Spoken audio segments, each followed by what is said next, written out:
살아간다라는 말이 있어요. 3분 즉석 카레 만들듯이 법안을 뚝딱뚝딱 잘 만들어내시는 분들이 왜 여기에 대해서는 이렇게 직무유기를 하고 있을까, 그런 문제가 들고 따끔하게 이 여성 팬티에 달려있는 정체불명, 의미불명의 리본에 대해서 생각을 하게 됩니다. 도대체 이 아이는 왜 있는가? 경쾌하게 정말 그런가요? 외신도 당황한 거죠. 이 사건을 보고. 도대체 한국에서 무슨 일이 벌어지고 있는 거냐. 이거 한국의 성보수주의 때문 아니냐. 할 말은 하면서 같이 고민해보겠습니다.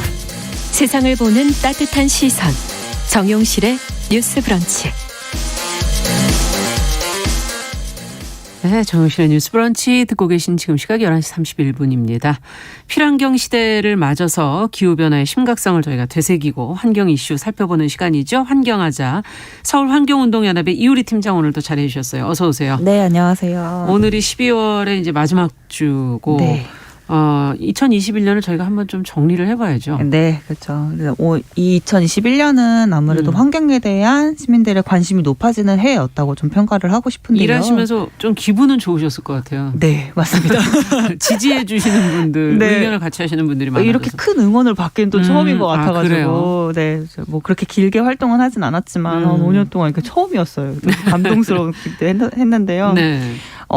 하나씩 설명을 좀 드려볼게요. 그러죠. 이제 연초에 2021년부터 달라질 것들을 이제 말씀을 드렸는데 벌써 이제 2021년이 끝나가네요. 아쉽습니다. 네, 이제 먼저 자원 재활용법에 따라서 혼합된 색이 아니라 이제 색이 없는 투명 페트병을 의무적으로 사용을 해야 하고, 또 라벨이 떨어지지 않는 일반 접착제의 사용이 금지되었고요. 그렇죠. 또 이제 공동주택 투명 페트병의 분리배출이 의무화되었습니다. 요즘에 법에 정말 다 의해서. 따로들 분리배출 하시더라고요. 그렇죠. 네, 맞습니다. 네. 이게 좀 체감을 하고 계실 것 같아요.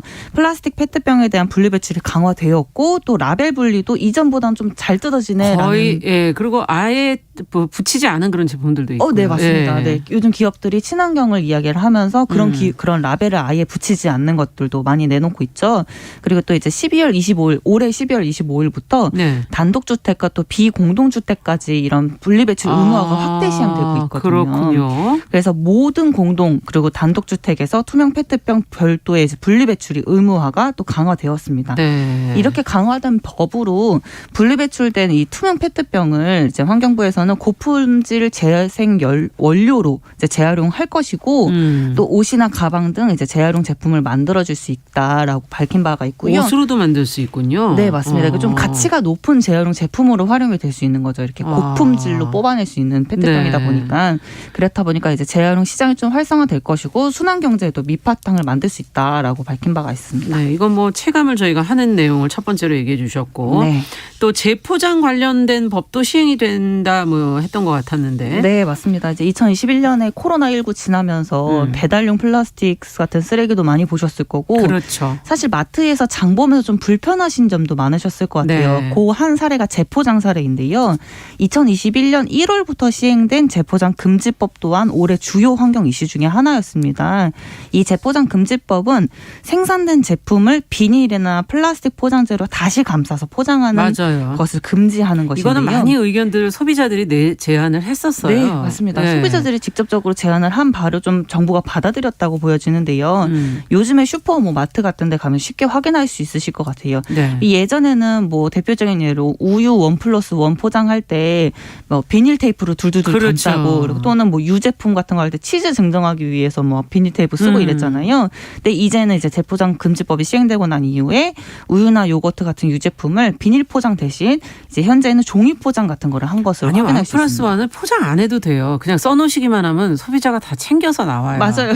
저희 편의점에 가면 자기 거 다 알기 때문에. 네, 맞아요. 아니면은 공감합니다. 계산할 때 그냥 얘기해 주시면 바로 가져올 수도 있는 거고. 맞아요. 네, 포장이 사실 필요 없죠. 맞아요. 사실 종이 포장도 사실은 아까운 거죠. 이거 또한 재포장인 거니까요. 맞습니다. 우유 말고 다른 제품도 좀 얘기를 해주세요. 최근에 이제 소비자의 마음을 불편하게 만들었던 이 플라스틱 트레이에 대한 이야기도 잠깐 드린 적이 있었는데요. 이게 마치 과자 질소 포장 같은 거예요.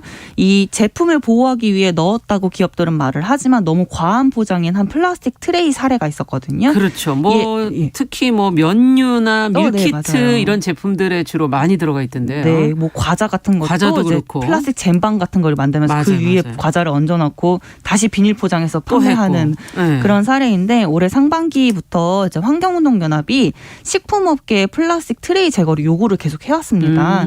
그래서 그 결과 과자나 김, 떡볶이 등을 말씀하신 밀키트 같은 거를 판매하는 그렇죠. 총 7개의 기업 모두 플라스틱 트레이 제거를 제한을 수용하겠다 라고 밝힌 바가 있고요. 좋은 소식인데요. 이 7개 기업이 이제 내년까지 2023년까지 대체 재질을 좀 개발을 하고 예를 들면 종이 같은 거일 거예요. 플라스틱이 아닌 다른 재질을 사용하겠다라고 사실 말을 하는 불필요한 거고. 것들은 안 해도 되는데. 맞아요. 예. 사실은 이제 질소 포장 같은 거죠. 이게. 그렇죠. 그래서 신제품을 출시를 할 때 플라스틱 포장 자체를 좀 최소화하겠다라고 밝힌 바가 있습니다. 네.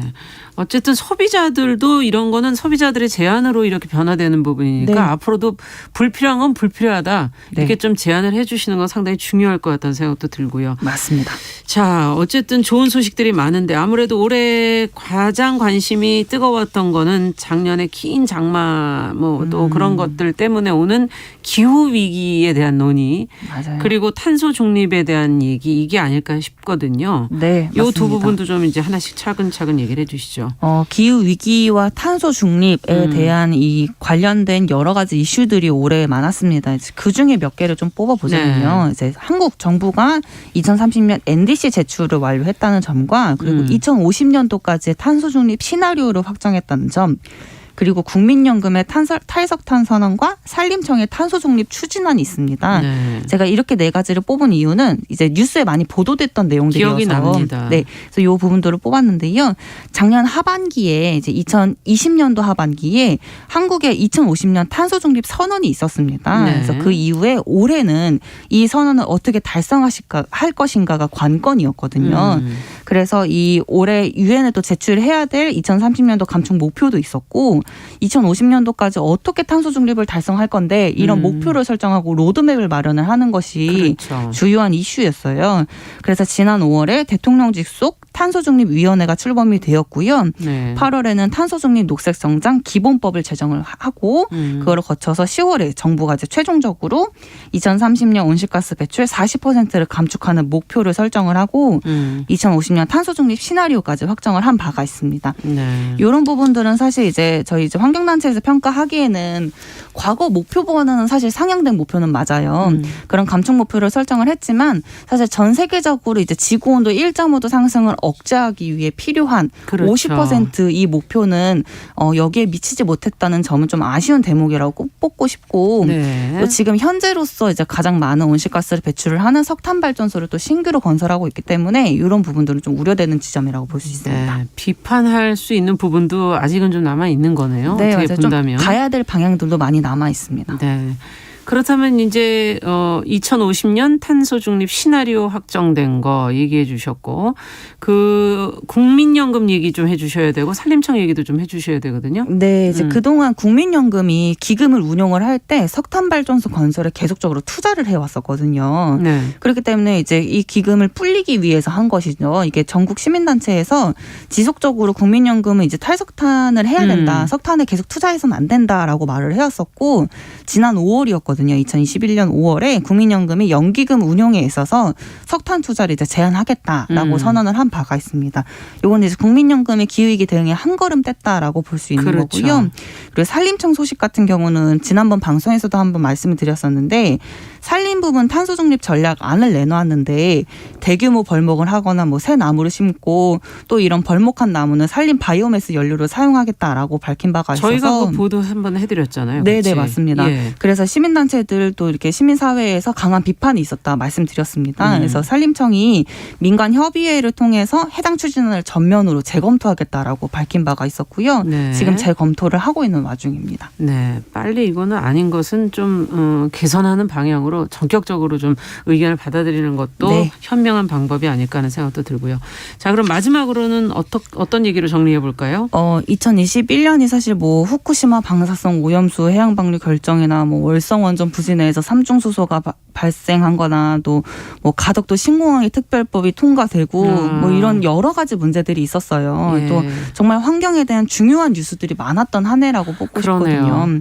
근데 또 2022년도는 대통령 선거도 있고요. 지방선거도 있고 사실 굵직한 기후환경 이슈가 여전히 계속될 것이라고 보여집니다. 그래서 이런 환경이 점점 나빠지고 또 기후위기 문제가 우리 눈앞에 다가올수록 그렇죠. 이런 환경 정책에 대한 이런 중요성이 커지는 것 같아요. 뭐 환경운동연합도 물론이고 녹색연합이나 여성환경연대 등 우리 사회의 환경을 보호하고 지키려고 노력하는 이런 환경시민단체들이 많으니 네. 함께 관심 가져주시고 응원해주시면 고맙겠고요. 네. 2022년도 사실 환경하자라는 이 코너 이름처럼 환경하는 이런 한 해가 되길 바라고요. 네. 새해 복 많이 받으셨으면 좋겠습니다. 네, 내년에도 계속